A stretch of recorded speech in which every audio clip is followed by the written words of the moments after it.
Hello बच्चों, let us read the question. On what factor does the wavelength of light emitted by an LED depend?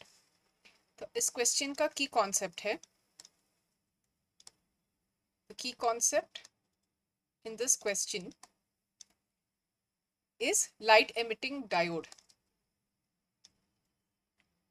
जो कि which is abbreviated as LED. So this is light emitting diode.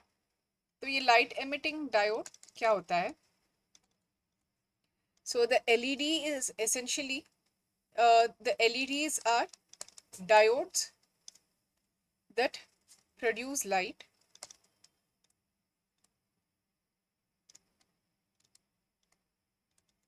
by the recombination. तो अगर हम एक PN material देंगे, PN junction का एक diode लेंगे, so the diodes that produce light by the recombination of holes and electrons. तो ऐसे एक सेमीकंडक्टर डिवाइस को डायोड LED कहते हैं. So the recombination of holes and electrons in the semiconductor material.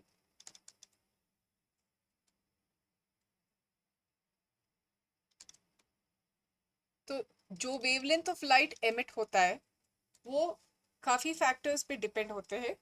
तो इस क्वेश्चन का आंसर उसी फैक्टर्स का लिस्ट आउट करना, that is the question that is being asked. तो इस क्वेश्चन को सॉल्व करने के लिए we will just see points बनाते हैं कि कौन सा factors that determine the wavelength of the emitted light.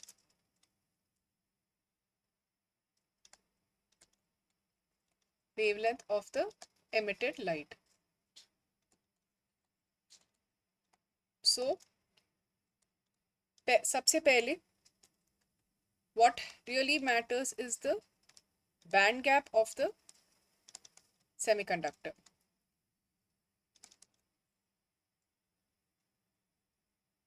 तो अगर बैंड गैप ज़्यादा है या कम है, the energy difference between the conduction band and the valence band, जो बैंड गैप बनता है उस पर डिपेंड करता है.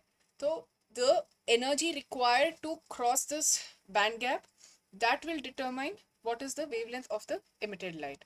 The second factor is doping of the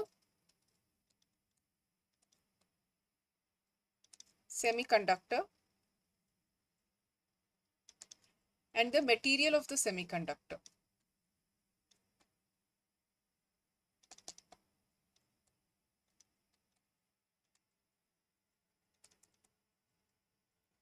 तो डोपिंग से क्या होता है, जो सेमीकंडक्टर है उसके अंदर हम इम्प्योरिटीज़ डाल रहे हैं. तो इम्प्योरिटीज़ डालने से ये जो इलेक्ट्रॉन डेंसिटी या होल का डेंसिटी है वो अभी वेरी हो जाएगा, और इस वेरिएशन से बैंड गैप में अभी काफ़ी फ़र्क आएगा. तो इससे भी wavelength of the emitted light it will start varying depending on the doping of the semiconductor, and material of the semiconductor itself is going to determine the wavelength of the emitted light. मतलब जो material हम लेंगे, it can be silicon, it can be germanium, indium, जो भी है semiconductor, उसके उस material properties पे भी ये जो वेवलेंथ ऑफ एमिटेड लाइट है वो डिपेंड करता है. So these are the factors that determine the wavelength of the emitted light in LEDs. Hope you have understood it well. Best of luck.